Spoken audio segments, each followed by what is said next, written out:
JM in the AM. Thursday morning broadcast. Couple minutes after 8 o'clock. Well, I was encouraged to invite the commissioner of the Commission on Human Rights, the New York City Commission on Human Rights, to our broadcast. I was encouraged to do so before Pesach, and I thought that this was actually a really good point as we get closer and closer to the holiday of freedom. Sometimes it's important to remember the incredible religious freedom and human rights protection that we have in this country, in this state, in this city, really all over the U.S., thank God. And it's something we shouldn't take lightly as we get closer to the holiday of freedom. So our good friend Jonathan Greenspun, who many of you remember from the days of the Bloomberg administration when he was commissioner of the Mayor's Community Affairs Unit, he is now, as of 2014, an appointee by the mayor of the city of New York, Mayor de Blasio, to serve as a commissioner on the New York City Human Rights Commission. And he made this recommendation, and we greatly appreciate it. And he recommended that we bring on this program, and I'm honored to do so, the chairperson and commissioner of the New York City Commission on Human Rights, since November of 2014, and that's Carmelyn Malalis, appointed back in November of 2014, following more than a decade in private practice as an advocate for employees' rights in the workplace. She has served on an incredible array of human rights platforms in New York City and beyond, and joins us live via telephone with Jonathan as well. Commissioner Carmelyn Malalis, welcome to JM in the AM.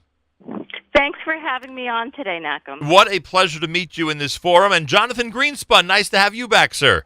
It's great to be back, Nachum. Thank you so much for having us. I appreciate that.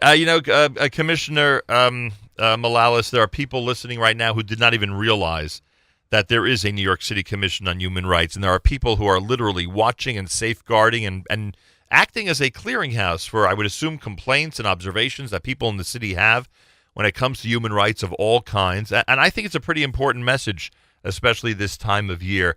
Tell us about how active the commission is and what role it's playing in New York City these days.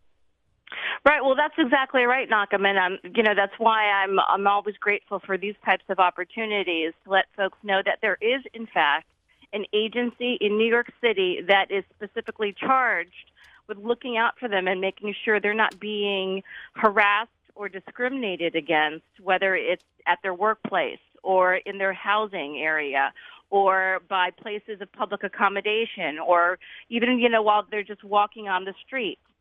So the City Commission on Human Rights has that exact charge. And in the last 2 years that I've been there, we have been using our charge to very aggressively prosecute acts of discrimination and harassment across the city.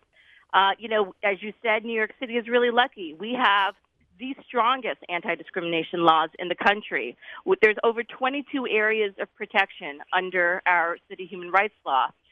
And also explicitly written into our law is that you really use it, that it become this basis for which we're able to protect New Yorkers and anyone visiting New York City. And, especially these days, I will tell you, we have really been using it. And I'm happy to say that New Yorkers and people in New York City have been looking out for each other and for themselves. They've been reporting acts of discrimination and violence, bias-based violence in the city. So we've seen, a 60% increase just in the last year of these types of reports. And Commissioner Malalis, you used the word prosecution. I would assume that your commission seriously works with the NYPD and I would guess the attorneys general in the area, et cetera, to prosecute, to bring people and to be held accountable when they go ahead and undertake an act of discrimination. Well, certainly the City Commission on Human Rights, we are a civil law enforcement agency, something like the EEOC on the federal level. Right. So there are times that, yes, we will work with NYPD if there's information, let's say, that they receive from the public, and they're looking into something or investigating something as a hate crime.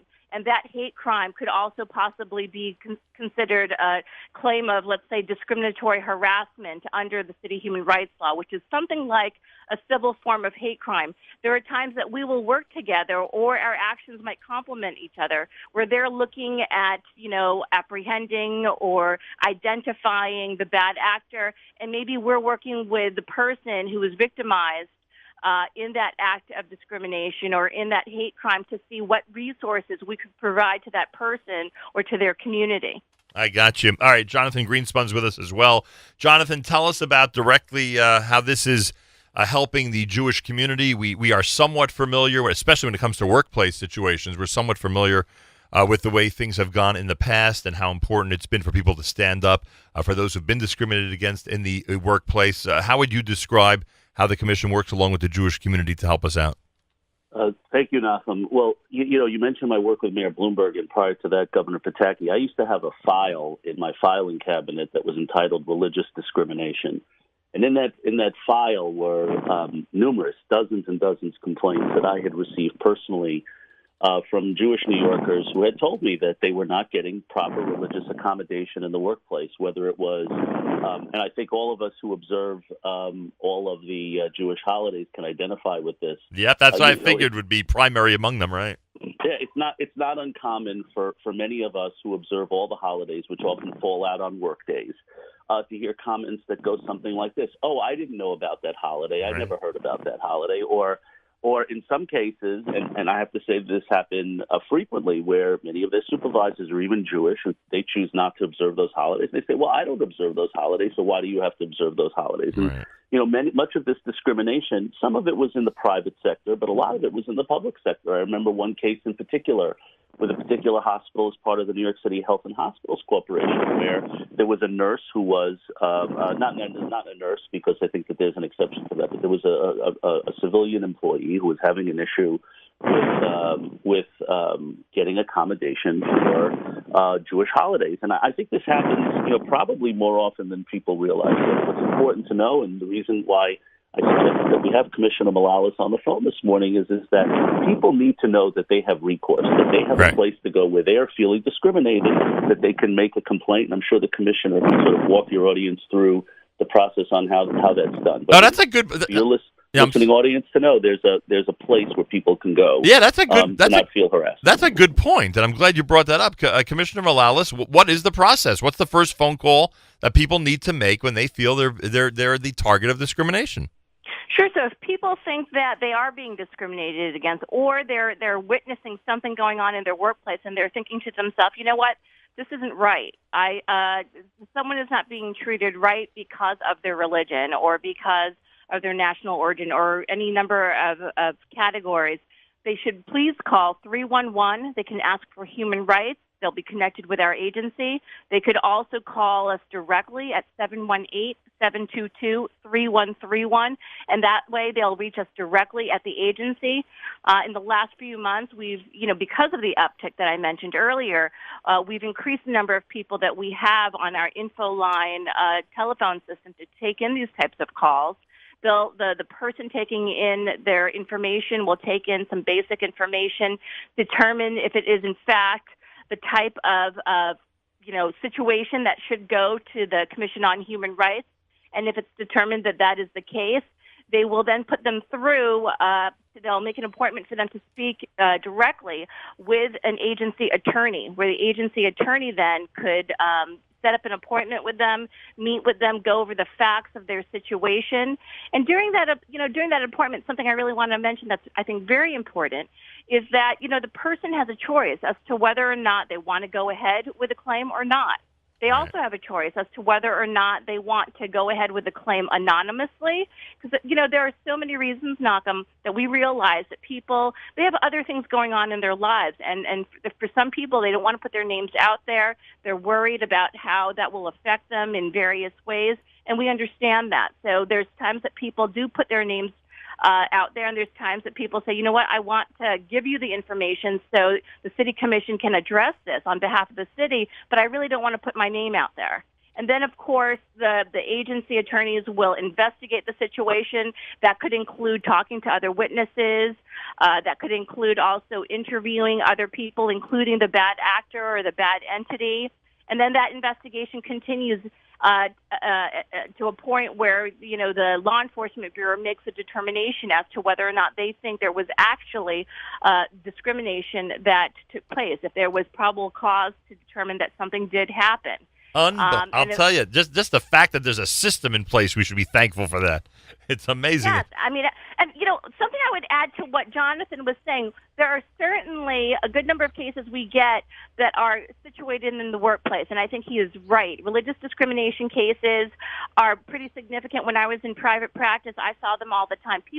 Employers, unfortunately, just do not understand that under city law, they must provide reasonable accommodations based on people's religion. Right. That could include schedule changes. That could include ending your workday a little earlier. That could include making sure that you're able to get to work a little bit later. Right. But also, the other area where we've seen quite a bit of reporting is in the area of, graffiti-like vandalism that also has some sort of hate messaging. So swastikas, right? Sure. And, just recently, the Commission's bias response team responded to a call of anti-Semitic graffiti, swastikas basically, in the subway in Manhattan. And we called the local community board, elected officials, and the NYPD, and we worked with them, and the graffiti was removed within hours. Well, I mean, it certainly works. It's a system that works, and one we need to be thankful for. Jonathan, anything you'd like to add? No, Nachum, I just thank you so much for this opportunity. I would also just say that discrimination, there's a number of different protected classes, and I was thinking in particular because you do so much great work on this with those in our community with developmental disabilities. Right. Many of them are in the workplace, and again, these are a very, very vulnerable population. So I would just think that for your listening audience to think about there are a number of different protected classes here, and if anyone is really feeling discriminated, harassed, made to feel uncomfortable, in this case, because of their religion, that please don't keep it to yourself. There is a system in place where these complaints can be followed up on, and in many, many cases, it can be legal recourse. So I really thank you for giving us the opportunity and continued service to our community for helping us get the word out about the New York City Commission for Human Rights. I appreciate that. Commissioner Greenspun, I thank you. Commissioner Malalis, thank you so much for joining us today. Wishing you a wonderful Passover, and I thank you for joining us to remind everybody, all of us, and we do need constant reminders of the incredible freedom and rights that we enjoy here in this area. Thank you so much for joining us today. Thank you, Nachum.